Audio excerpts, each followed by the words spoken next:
Assalamualaikum warahmatullahi wabarakatuh. Waalaikumsalam warahmatullahi wabarakatuh. Selamat pagi ya semuanya. Bagaimana kabarnya hari ini? Alhamdulillah baik, Bu.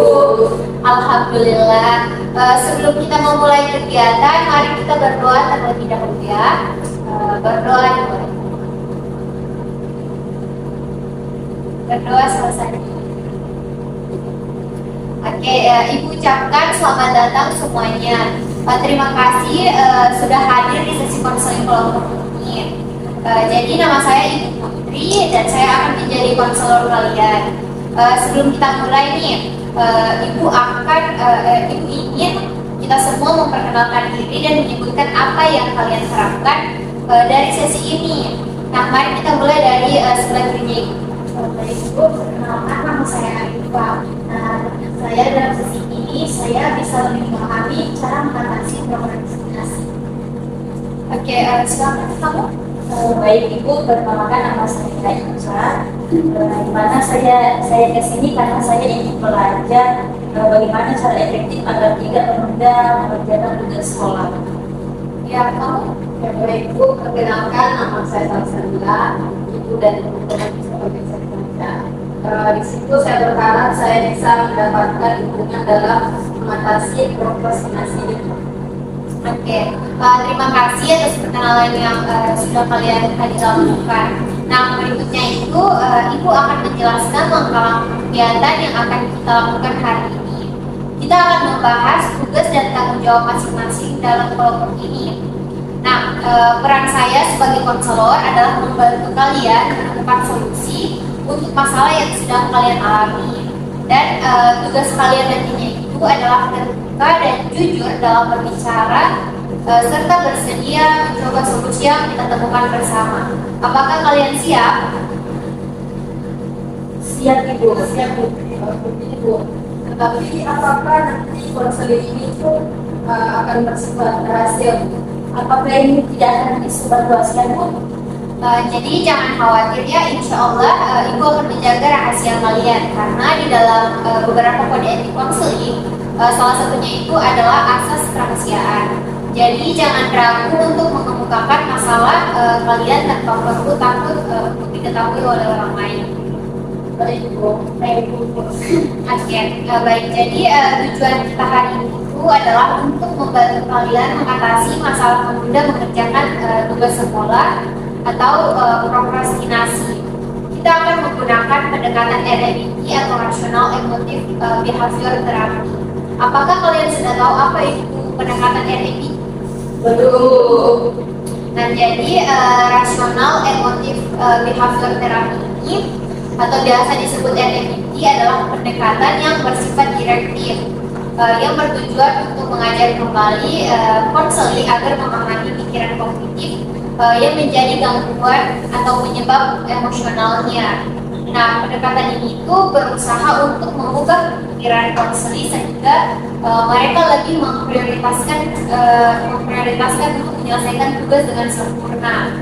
Nah, hal ini dipercaya bahwa menunda atau bahkan tidak menyelesaikan tugas karena takut tidak dapat menghasilkan hasil yang optimal. Salah satu tujuan utama dari konseling RMIT ini adalah membantu konseli atau klien membebaskan diri dari konsep diri yang tidak rasional dan menggantinya dengan konsep diri yang lebih logis. Nah, sebelum kita ke inti kegiatan, mari kita lakukan ice breathing ya. Coba kalian sebutkan satu kata yang menggambarkan perasaan kalian saat ini. Ragu. Kurangnya Semangat Bu. Mas. Oke, terima kasih. Tetapi sebelum Oke, terima kasih.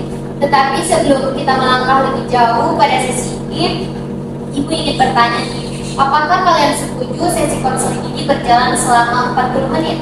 Setuju Bu. Setuju Bu. Oke, kalian setuju ya? Nah, apakah kalian semua sudah siap untuk melaksanakan tugas kita hari ini? Siap, Bu. Oke, baik. Jika ada yang belum paham tentang tugas yang akan kita lakukan, silakan bertanya.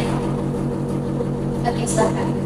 Bagaimana cara kita akan mengidentifikasi penyebab masalah kita yaitu menunda tugas? Oke, nanti kita akan bahas masalahnya ya, penyebab melakukan diskusi melalui diskusi dan refleksi diri. Ibu akan membantu kalian dalam proses ini. Jadi sekarang mari kita berdiri dan saling berpegangan tangan. Kita akan berkomitmen untuk menjaga kerahasiaan hasil pembicaraan dalam konseling kelompok ini. Bagaimana? Setuju? Setuju, Bu. Oke, ayo.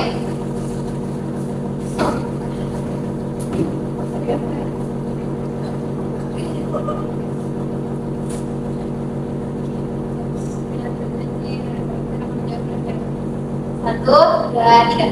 Saya berjanji akan menjaga kerahasiaan yang ada dalam proses konseling ini. Oke, terima kasih.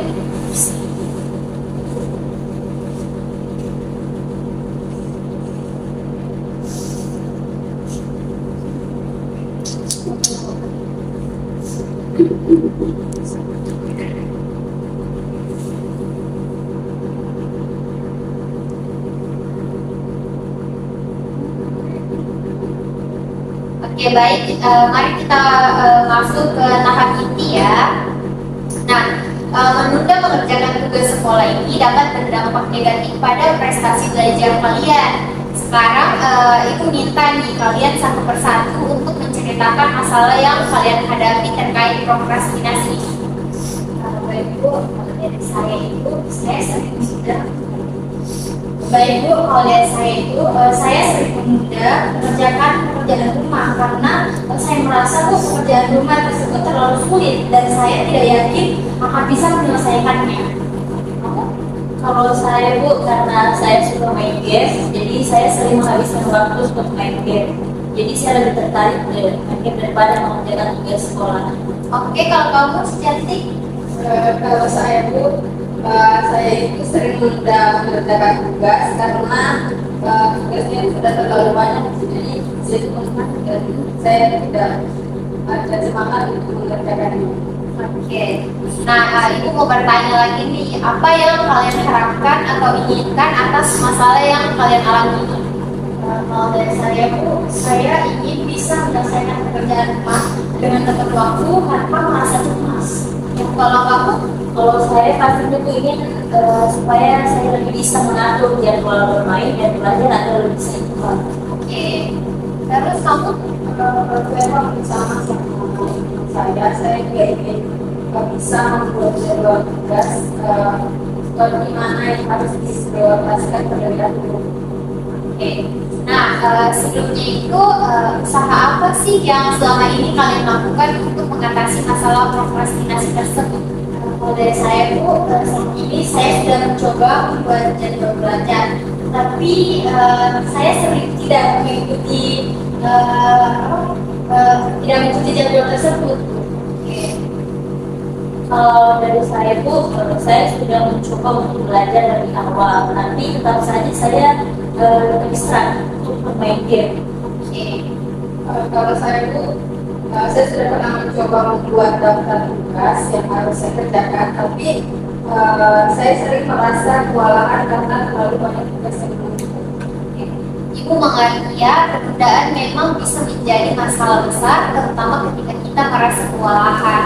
Sekarang, mari kita cari solusi yang lebih efektif bersama-sama. Nah, untuk konseling untuk kamu, coba kamu sebutkan bahwa Anda menyebutkan bahwa kamu ingin menyelesaikan PR tepat waktu, tapi merasa cemas. Apa menurut kamu yang bisa membantu mengurangi kecemasan tersebut? Dari saya Bu, mungkin kalau saya lebih paham materinya, saya tidak akan terlalu cemas. Nah, saya pikir mungkin saya bisa belajar bersama teman-teman yang lebih paham dari materi tersebut. Oke, itu ide yang bagus. Belajar bersama teman bisa membantu kamu lebih memahami materi dan mengurangi kecemasan. Nah, bagaimana dengan kamu? Apa yang bisa membantu kamu mengatur waktu antara bermain dengan belajar? Mungkin saya bisa mencoba teknik di mana saya akan belajar dan terlebih dahulu, baru istirahat sebentar. Dan juga saya bisa menetapkan batas waktu saya untuk bermain game. Oke. Nah, itu sangat efektif, itu bagus ya untuk meningkatkan fokus dan produktivitas. Mencoba menetapkan batas waktu untuk bermain game juga merupakan langkah yang baik. Kalau untuk kamu bagaimana? Apa yang bisa membantu kamu mengatasi rasa kewalahan dan dengan tugas yang menumpuk ini? Kalau saya itu saya rasa kalau saya bisa memecah tugas-tugas besar menjadi tugas-tugas yang kecil dan juga menyelesaikan satu persatu. Jadi saya tidak akan merasa terlalu kewalahan. Itu strategi yang sangat baik. Memecah tugas besar menjadi tugas kecil bisa membuat lebih mudah dikelola dan mengurangi rasa kewalahan. Oke, mari kita rangkum langkah-langkah yang akan kalian coba ya. Yang pertama ini Naifa akan belajar bersama teman yang lebih paham untuk mengurangi kecemasan. Kalau Naifa ini akan menerapkan dan menetapkan batas waktu untuk bermain game. Lalu kalau dari Caca akan memecah tugas besar menjadi tugas-tugas kecil dan menyelesaikan satu persatu. Nah, bagaimana? Apakah kalian setuju dengan rencana ini? Setuju. Oke, bagus. Ibu senangnya bisa melihat kalian memiliki semangat untuk mencoba langkah-langkah ini. Ingat, perubahan tidak terjadi dalam semalam, jadi bersabarlah dengan diri sendiri. Ibu akan memberikan beberapa alternatif solusi. Misalnya, kalian bisa menetapkan waktu belajar yang tetap setiap hari dan memberikan reward kepada diri sendiri jika berhasil mengikuti jadwal. Apa pendapat kalian tentang solusi ini? Mungkin untuk sementara itu kita bisa mencoba. Oke, bagus. Sekarang coba rumuskan solusi alternatif yang bisa kalian gunakan untuk mengatasi masalah ini. Kalau dari saya itu mungkin saya akan mencoba meminta bantuan guru atau lingkungan untuk menjelaskan materi yang sulit agar lebih mudah saya pahami. Nah, jadi mungkin saya akan mencari video pembelajaran atau tutorial online yang bisa membantu saya untuk memahami materi pekerjaan saya. Nah, jadi saya juga akan membuat jadwal belajar yang lebih terstruktur dengan sesi istirahat di antara sesi belajar. Oke, terus kamu? Kalau dari saya itu mungkin saya bisa membuat jadwal harian yang jelas di mana ada waktu belajar dan ada juga waktu untuk bermain game. Mungkin saya juga akan menggunakan aplikasi manajemen waktu untuk memberitahu ini adalah waktu kapan saya bisa bermain dan kapan saya bisa belajar. Dan yang terakhir mungkin saya akan bisa mengurangi bermain game secara bertahap hingga mencapai waktu yang lebih ideal. Oke, lalu kamu? Kalau saya itu saya bisa menetapkan prioritas pada tugas-tugas yang paling penting dan juga mendesak maka saya bisa mengerjakannya lebih dulu. Kemudian saya akan mencoba menggunakan teknik 8 hour box untuk membedakan tugas yang penting dan juga sangat mendasar dari yang tidak. Dari yang mendesak kemudian saya akan membagi tugas besar menjadi langkah-langkah yang lebih kecil dan lebih mudah dan maksudnya nanti supaya saya lebih mudah mengelolanya. Kemudian saya akan menyelesaikannya satu persatu. Oke, bagus sekali ya. Sekarang Ibu akan membagikan kalian LKPD nanti untuk kalian isi. Nanti Ibu bagikan lewat WA kalian ya. Oke. Nah, itu sudah bagikan, nanti kalian harus mengisi LKPD tersebut. Begitu. Nah, Ibu mau bertanya nih, bagaimana perasaan kalian setelah mengikuti kegiatan ini? Saya lebih termotivasi. Oke. Kalau saya ada sedikit rasa percaya diri untuk itu. Kalau kamu? Kalau saya itu saya merasa lebih lega karena sudah bercerita. Alhamdulillah. Sekarang Ibu akan memberikan juga instrumen evaluasi hasil kepada kalian. Oke, nanti kalian isi ya. Baik Ibu. Oke, nah kegiatan kita ini akan berakhir. Ibu harap kalian dapat menerapkan solusi yang kita bahas. Adakah kesan-kesan yang ingin kalian semua sampaikan? Menurut saya itu jadi saya merasa lebih memahami cara mengatasi prokrastinasi. Oke. Dari sini kalau saya merasa senang sudah berbagi cerita sedikit dengan Ibu, dan juga dari cerita itu saya sekalian mendapatkan solusi baru dari masalah saya. Saya pun sekarang merasa sangat senang dan berkeluarga karena sudah mendapatkan solusi dan juga rencana-rencana yang akan saya lakukan ke depannya dari sisi ini. Oke, alhamdulillah. Setelah itu Ibu ucapkan seperti itu Ibu ucapkan terima kasih atas partisipasi kalian. Kita akan merencanakan tindak lanjut nantinya untuk memastikan apakah kalian benar-benar bisa mengatasi masalah ini. Oke, Ibu ucapkan terima kasih banyak ya. Mari kita tutup dulu dengan doa.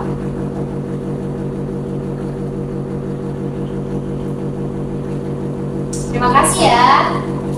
Terima kasih banyak juga Ibu atas masukannya. Oke.